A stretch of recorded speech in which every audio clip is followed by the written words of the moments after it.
Hey, pint-sized superheroes. Had we been in school this next week, we would have been starting one of my favorite times of the year, our fairy tale unit. We're going to start today with Cinderella. Boys, don't give me the look or the sound. I promise good ones are coming, but I'm not going to tell you which ones are up next. The first one we're going to start off is with Cinderella, and this is a story retold by Ruth Sanderson. I want you to pay attention to the pictures. This is the first time I'm recording a book, so be patient with me, okay? I'm going to try and zoom in as much as I can. I just hope you enjoy the story. Cinderella by Ruth Sanderson.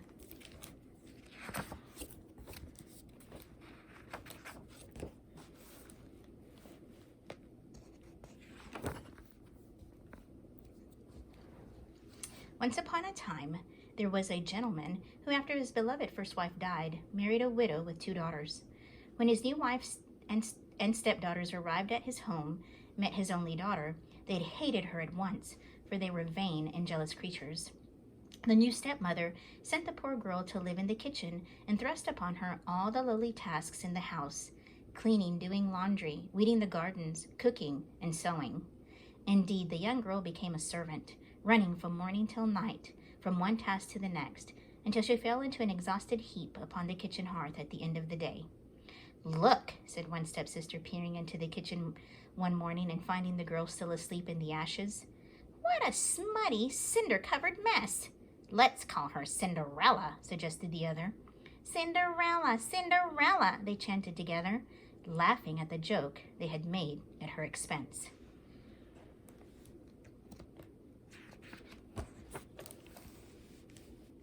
Cinderella's father said nothing at his daughter's new circumstances, for he was totally ruled by his new wife.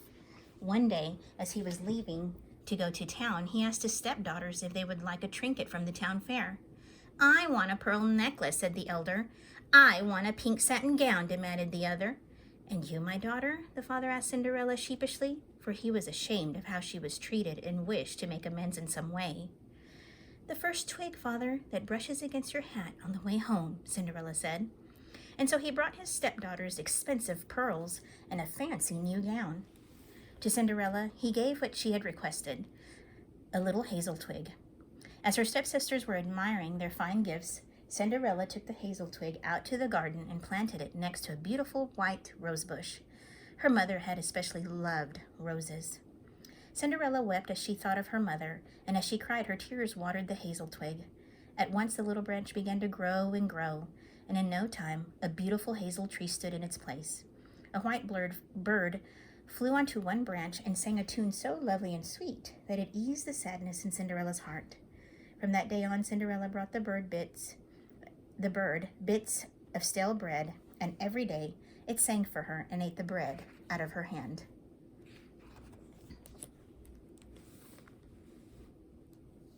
Time passed, and Cinderella became accustomed to her hard labor, almost forgetting that she too had once been a fine young lady with handsome clothes and a soft bed to sleep in. Now it happened that the king's son was giving a grand ball soon, and all the eligible young ladies of the kingdom were invited. "Cinderella, where's my fan? Where are my blue shoes? Are my best petticoats clean? Fix my hair. Fetch my fan. Hurry, run. You are too lazy for words." Cinderella's stepsisters kept up this manner for hours, trying to prepare themselves for the ball. Cinderella patiently did everything they asked, and then she ran downstairs and begged her stepmother to allow her to attend the ball as well.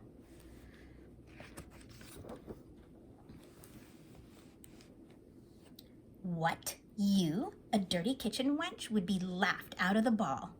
But Cinderella persisted until finally her stepmother grabbed a bowl of lentils from the table and angrily tossed them into the fireplace ashes.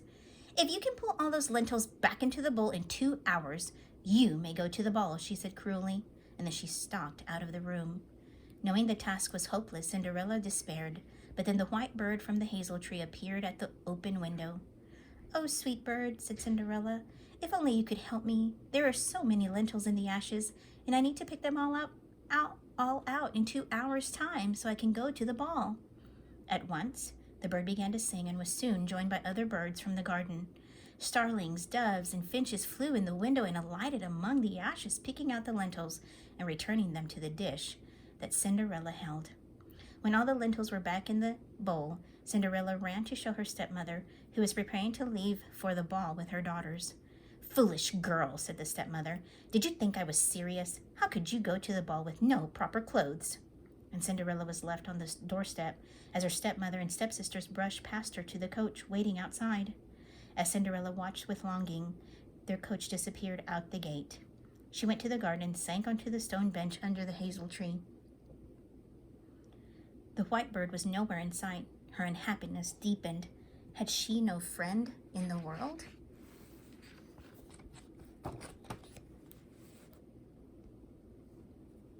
"So, you want to go to the ball?" said a voice behind her.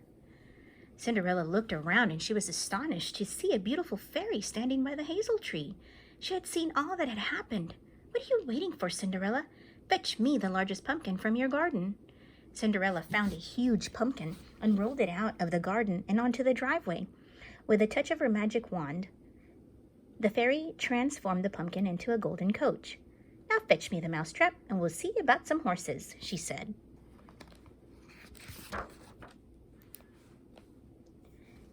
There were 6 gray mice in the trap, and as Cinderella let them out, her fairy godmother changed them one by one into beautiful, dapple gray carriage horses. "What about a coachman?" asked Cinderella. "I think I saw a big plump rat in the rat trap." "A good idea," said her fairy godmother. "Go and fetch it."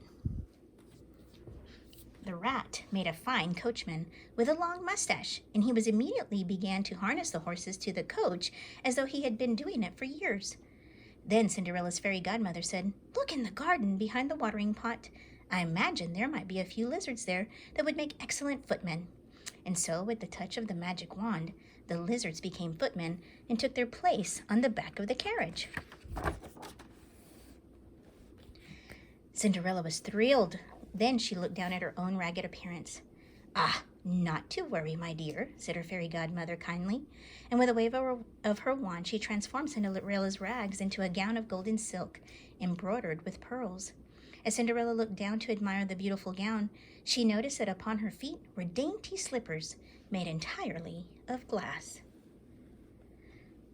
Now you are ready to go to the ball," said the fairy. "But mind you, this enchantment lasts only till midnight.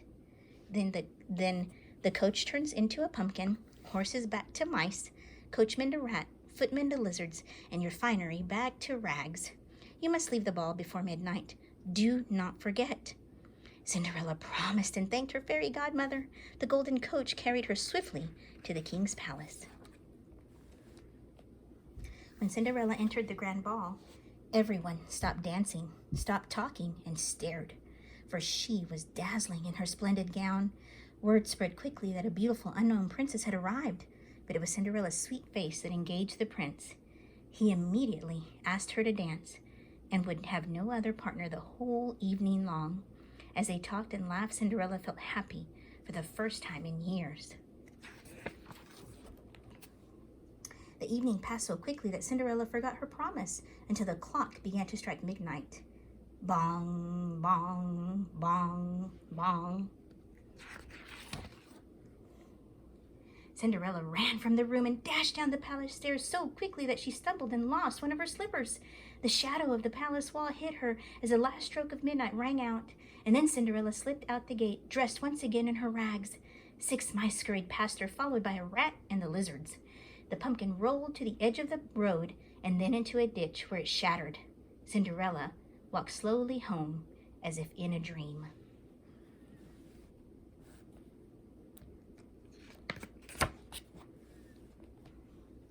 The next day, the prince found the glass slipper on the stairs and declared he would have no bride other than the one whose foot fit that shoe. And so began a search of the entire kingdom. Days passed, but the prince and his servant could not find the lady whose foot fit this glass slipper. The last house they stopped at was Cinderella's. The prince and his servant were shown into the drawing room, where Cinderella's stepsisters awaited. First, the elder tried to get her huge toes into the slipper without success. Then the younger sister tried. She managed to get her toes in, but however much she pushed, she could not force her heel into the shoe. "Are there no other young ladies in this house?" asked the prince. "There are none," said Cinderella's stepmother. "Just a dirty cinder wench who works in the kitchen." Cinderella's father frowned, but said nothing. "Who is that in the garden, then?" asked the prince, staring out the window. Cinderella's father had kept silent for fear of angering his wife, but the sight of his daughter in the sunlit rose garden reminded him so much of his first wife that he took courage and spoke. "That is my daughter," he said. "She is beautiful, isn't she?" Then he led the prince outside, leaving his wife and stepdaughter spluttering and, for once, speechless.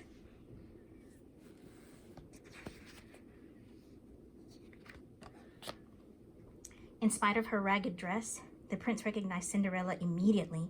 She sat on the garden bench, and the prince himself knelt to try the glass slipper on her foot. It fit perfectly. Then Cinderella reached into her pocket, took out a matching slipper, and put it on as well.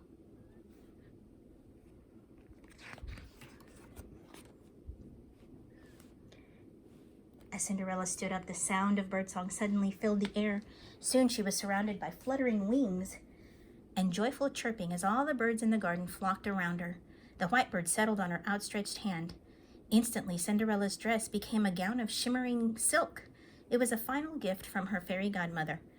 Cinderella's stepsisters ran into the garden, for they now recognized her as the beautiful young lady they had seen at the ball. They fell down at her feet and begged her pardon for their poor treatment of her, and being a kind-hearted soul, Cinderella forgave them at once.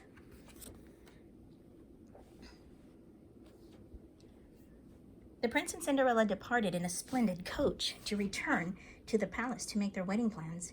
It soon became apparent that Cinderella's stepmother and stepsisters would not be in attendance. For as the coach went out the gate, the birds in the garden flew at the women with fury, pecking them until they fled for their lives back into the house, and there they remained for the rest of their days. For the birds were constantly on guard, and the women could not set so much as one foot out the door.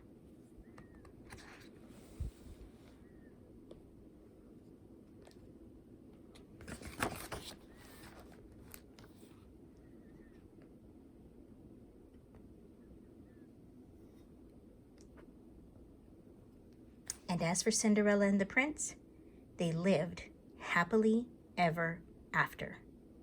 I hope you enjoyed this story. I'll have an activity for you that goes along with the story on Seesaw. Love you guys.